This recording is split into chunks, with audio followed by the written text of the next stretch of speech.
Am I the jerk for kicking my brother and his pregnant girlfriend out of my house after they treated it like a free hotel and insulted my husband? Posted by u/throwwira890384. I, 28F, know this sounds terrible, but please bear with me. My brother, 24M, is the only son in our family, and I don't know about anywhere else, but in an Asian family, it's basically a given that he was treated better than my older sister and me growing up. Our father passed away right before my brother graduated high school, and our beloved mother decided it was a good idea to make my sister and me pay for his college tuition because my father had paid for ours until we graduated. For the record, I don't make tons of money. It's above average, but I'm not exactly swimming in cash. Plus, I work long hours. The economy sucks these days. Now, I'm married. I proposed to this beautiful man, 28M, I've known since middle school after he got into a terrible accident that caused him to lose almost all of his motor skills. He was in a coma for about 2 weeks, and I swore that if he woke up, I'd marry him. So I did. I'm a woman of my word, after all. He also lost his job because of the accident, but he still has income from his investments, and his parents gifted him one of their properties to rent out afterward. Yes, his parents are loaded, with a capital L. Even without financial trouble, I still watched him fall into a deep slump, struggling with depression because he'd been robbed of everything he knew, his job, his active outdoor hobbies, etc. He couldn't walk for almost a year, and to this day, he still can't stand or walk for too long, even with his cane. He was in a dark place until about a month before our wedding. Now, almost a year into our marriage, I can see the light starting to come back to his eyes after he got really into cooking and baking, to the point where we revamped our entire kitchen to fit a bigger oven and store all his baking equipment. He's actively researching how to get a permit to start a bakery, and I love seeing it, even after 3 weeks of eating sourdough bread for breakfast, lunch, and dinner. Back to my brother. He and his girlfriend got pregnant by accident. He's currently job hunting, having graduated 2 years ago. He started a business right after college, but yeah, you probably know how that goes. It failed, after he spent almost all the money our father left to us, his 3 children, as an inheritance. That caused a rift between him and my oldest sister. I don't blame my sister for being furious because he also spent her share of the inheritance after paying his tuition. And if you know anything about Asian families, you know the oldest daughter has it the hardest. He's also not really on great terms with our mother because of the unplanned pregnancy. She's not exactly against his girlfriend, but she's not thrilled either. However, he's still the golden child, and that's why she asked me, her newlywed daughter, to let my brother and his girlfriend stay in our house until he finds a job. Since I live in a big city, she assumed it'd be easier for him to get hired here. I asked my husband if I could rent one of the rooms he owns to accommodate them. My husband, being the absolute angel he is, said that since what he owned wasn't exactly suitable for long-term living with a baby, he'd see if he could remodel one. They could move in once it was ready and only start paying rent once my brother got a job. In the meantime, they could stay in our upstairs guest room. I've read stories about situations like this being recipes for disaster, and damn, I should have listened.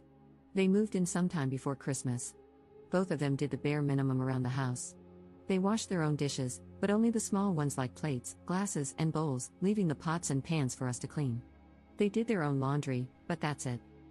They'd raid our pantry and fridge without ever restocking anything. Some days, I didn't even get a taste of my husband's baked goods. They'd eat the ones he specifically set aside for me. I had to wash dishes that I knew my husband didn't use, even after pulling 2 consecutive shifts at the hospital. I'm a freaking resident.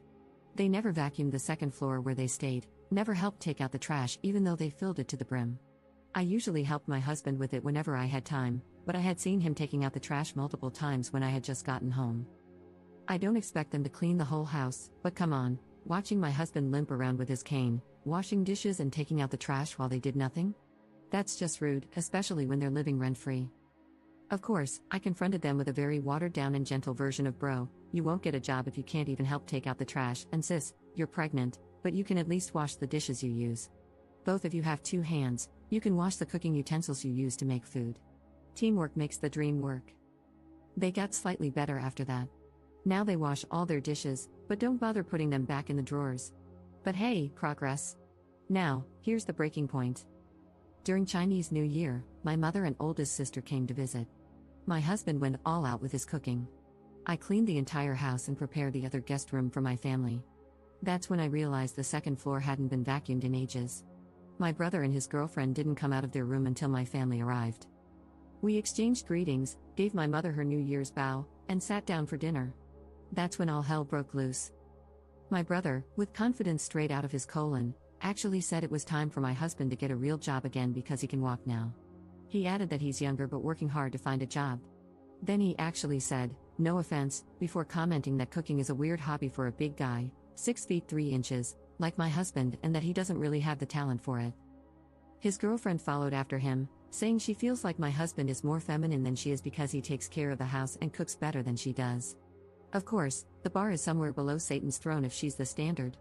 She even said that she and my brother keep asking my husband why he's still at home when it's been years since his accident, and that I'll leave him soon if he keeps being cooped up in the house. She then whined about how my husband always just smiled at them and never responded. I think even my brother realized she'd messed up because he quickly backpedaled, saying it was only once or twice. I just stood up, took both their plates, and told them to pack up and leave. I couldn't even look at my husband. I was so pissed and ashamed of them. It took every ounce of self-control not to curse them out right then and there. They said I was being too sensitive over harmless comments. My mother tried to defuse the situation, saying my brother and his girlfriend meant well, that their comments didn't come from a bad place, and even pointed out that my husband didn't seem offended, so she asked, "Why ruin a good day?" which I ignored. I even handed them my car keys because I just wanted them gone. They left with my oldest sister after giving my husband a half-hearted apology. She told me they stayed at a motel before returning to my mother's house. The next day, my older sister came by to pick up my brother's stuff. She laughed a lot about the whole ordeal, and she's the only one who thinks I did the right thing. My husband said he was glad I defended him, but he never took their comments to heart because he knows I love what he's doing, so he suggested I might have been a little harsh. My mother later told me their words weren't a good enough reason to kick out my struggling brother and pregnant girlfriend. She really emphasized the pregnant part. She said I could have just scolded him like I did over the dishes. Yep, he tattled about that too. I still don't think I'm the jerk, nor do I think I overreacted. I'm still pissed off, to be honest, but now I'm second-guessing myself because even my husband was so chill about it. Relevant comments. Commenter. Your mom can take them in since she has such strong opinions on it. Protect your space and protect your immediate family, which is your husband, not your brother and his girlfriend, who probably got knocked up on purpose. Having toxic people around will make your husband regress in his progress. Imagine what they say to him when you're not around. Ops response. That's my biggest worry as well. I actually kind of interrogated my husband about this, like, did they say something while I wasn't present, and why wouldn't he tell me if they talked trash behind my back? He said he was too lazy to speak due to speech difficulties. However, he did tell him off once, kind of. He said he was laughing when he said it, but what he said was pretty funnily scathing, and he guessed that was why my brother brought it up during family dinner. Commenter 2. Your brother stole the inheritance. He's a thief. He's a lazy prick who got his girlfriend pregnant, doesn't work, and is disrespectful of your home and husband while staying for free and being a horrible guest. You were too kind and let it go for far too long. You weren't too harsh. Actions and words have consequences. Never lift a finger for your brother ever again. He's entitled, especially because of your mother, but you've all been enablers. Ops response. Now that I think about it, you're right. I also contributed to enabling him to some degree. Lesson learned, never again. Commenter 3. If your father's will clearly stated which portion goes to whom, could you and your sister sue him for theft? Ops response. No specific amount, but we agreed to split it equally. My sister could have tried that but didn't, and I couldn't because I had used my inheritance to pay his tuition. There's no way I would give them my hard-earned cash. I got the feeling she would demand something else if I used that money since she had already told us to pay his tuition because ours was paid by her and my father, so I'd rather not have it. It was actually meant to fund our wedding because my father wouldn't be there, and it was left to my mother. She's supposed to give it to us when we get married. I just told her that I was in no position to pay for his tuition, so she should just use that money. Update 1 day later. Hello, I never thought I'd write an update to my previous story. I was pleasantly surprised when I woke up this morning to find so many responses, and I want to say thank you to everyone who took the time to read my long post and respond kindly to it. Last night, both my husband and I actually read everyone's responses together. He said he's thankful for the supportive messages, and he even blushed a little at the comments calling him a saint. It was cute. Don't tell him I told you guys about it. Also, I tried to reply to everyone, but I gave up after an hour because I didn't really have enough brain power or finger capacity to do that. I wrote update in the title, but a big portion of this post will be explanations. To do that, I want to respond to a few questions I encountered frequently in my previous post. 1. Did I get my car back? He never took my car, my sister did. She took it out and drove it to a motel, so my car is safe and sound in my garage. 2. Why did I let him into my house? Honestly, I'm not really close to my family by Asian family standards. You can guess why. I also attended a boarding high school, so I had already moved out by then. During all my college years, I can count on one hand how many times I came home, only during New Year for less than a week each time. During semester breaks, I'd look for part-time jobs just to avoid going home. I also kept very limited contact, and during those times, I only knew him as a spoiled brat, a mama's boy. He never made any remarks against me or did anything out of line before. I believe that after my father, he's the most wary of me since I was the one who scolded and forced him to apologize to either our mother or oldest sister multiple times after our father passed. That's why I never expected him to do or say something so outrageous. He also got good grades from a respectable college, so I assumed he'd get a job in no time. Prior to my mother asking me to let him stay, she actually asked me to fund his wedding. Snowball's chance in hell. Even when she said it didn't need to be a big one, still, hell no. It'd be easier to split her hair into 7 different parts than to make me pay for it. That's why I compromised to avoid a long, drawn-out series of nagging and grumbling by letting him stay until he got a job. That was one of the biggest missteps I made. 3. Why did I agree to pay his tuition? Why did I let him take my share of the inheritance? I didn't exactly pay for his tuition. As I've mentioned, our father left an inheritance. I told my mother to use my share to pay my brother's tuition. My thought process at the time was that she'd ask for something in return if I ever touched that money, so I'd rather not. If she thought sending us to school was transactional, then I assumed everything else would be, too. I never considered that money mine, so no loss for me. However, I actually needed to avoid her for a few months after my brother got into college because the inheritance was intended to fund our weddings in the future. She gave in rather quickly after I went MIA, though. I did sit him down, made him apologize, and had him promise he'd pay it back to our oldest sister after he failed his businesses. But it wasn't my place to forgive or scold him because I had consented to my mother, which equals him, I guess, using my share. Thinking about it, I should have at least held him for my sister to slap. 4. Why does my husband, as some of you put it, have no spine? Excuse you? My husband's got titanium in his spine, literally and figuratively. Kidding. I know I didn't add much regarding that matter because I was too focused on what happened prior to and during the height of the problem, not so much the aftermath or my husband's perspective, because, in my mind, my post was about what I did to them and the motivation behind it. I actually asked him right after that dinner if he really said nothing and why he didn't tell me that those toilet lid covers had been insulting him. He was pretty offended that I believed my brother and his girlfriend when they said he didn't respond at all. Nah, he told them off once during New Year when I was on call. Yes, life sucks. He said something along the lines of, "Bro, I'm still richer than you even when we're both unemployed. I've got a doctor for a wife who proposed to me when I could do nothing but blink. My life is fine. Just get a job." Rephrased by yours truly because he couldn't remember how he worded it. He said he was laughing when he said this, so maybe that's why my brother didn't take him seriously, but it might have still hurt my brother, which is why he said those things during dinner. But honestly, when I imagine my husband talking like that, it looks scary. Laughing just makes it worse. Kind of hot, though, but that's TMI. As to why he didn't tell me, he didn't take it to heart and was too lazy to bring it up. He mentioned that it's still kind of difficult for him to pronounce a lot of words.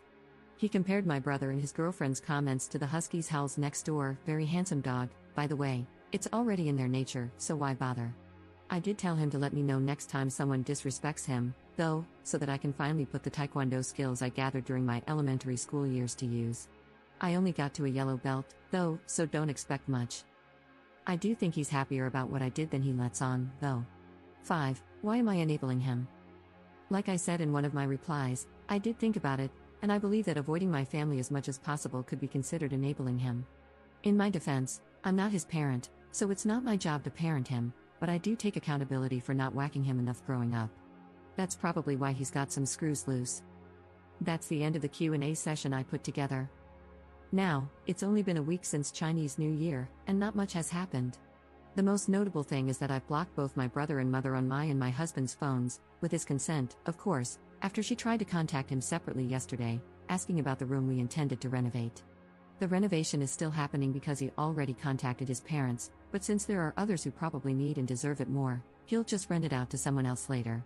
When he told me about her message, I simply blocked her on his phone without replying. He actually kept asking if it was really okay to cut off my family completely like that while reassuring me that he's okay and not affected in the slightest every time the topic came up. That's why I was second guessing myself. But fret not. With the power of the Great Wall of China my husband's ancestors built and the turtle ship my ancestors built, I've already fortified my mind, heart, and soul to never backpedal on my decision. I'll just think of both my mother and brother as that strand of hair you find on your butt. It's there, but you don't need it. And plucking it out feels even better. I don't know anything else about my brother and his girlfriend because I never bothered to ask during my calls with my sister.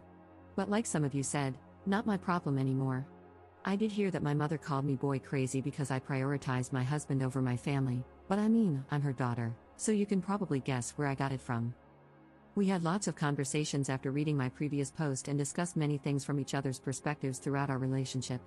I also apologized once again and asked him if he ever thought of leaving me after the whole fiasco, which, I admit, really sucked for him.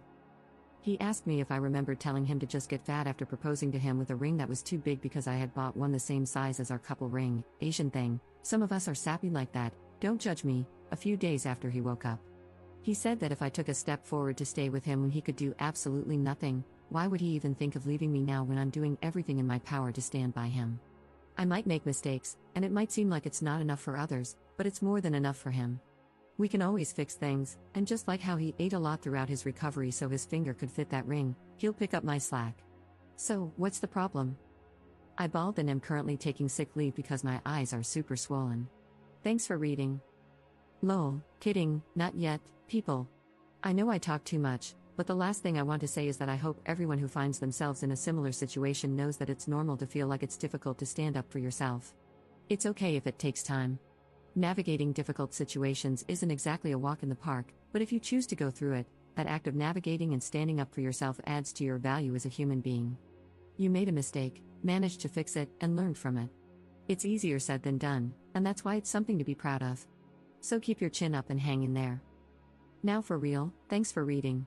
I hope you all have a great year ahead. Relevant comments. Commenter.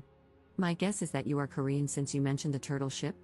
Anyway, I wanted to fill you with Chinese auntie/mom energy, which would chastise your brother for his poor, rude behavior. I'm pretty sure Korean aunties and moms have it too. Lots of Asian men do the majority of the cooking for their families and do it really well. I'm in a brain injury Discord server, so I know about having to relearn everything and struggling with speaking. Glad that he's found a hobby and passion. Some of our male members love to bake too. Ops response. Correct, I'm of Korean descent. Older generations of Korean boy moms, at least the ones I encountered both online and IRL, are one of the worst cases of boy moms. They truly think their little pup is a gift from heaven and deserve to be given everything on a silver platter. They'll defend their son no matter what they did and make sure he never did any housework even when you're about to give birth. I'm not saying every Korean mother with sons is like that, but there are many of them. I'm a Jippo, people who are ethnic Korean but were born and raised outside of Korea, and it's been decades since my mother left Korea yet she still acts like that. Commenter 2. Op's husband sounds totally chill, not surprising, as he's already faced and beaten near deadly circumstances. In comparison, something like bad acting in-laws must seem like nothing. Op's response. It just hit me after reading this. He never said anything like this, but if it's really the case, I think I can see why he's so chill about the whole ordeal. Thank you for this reminder. I'll make sure he never finds himself in the same situation moving forward.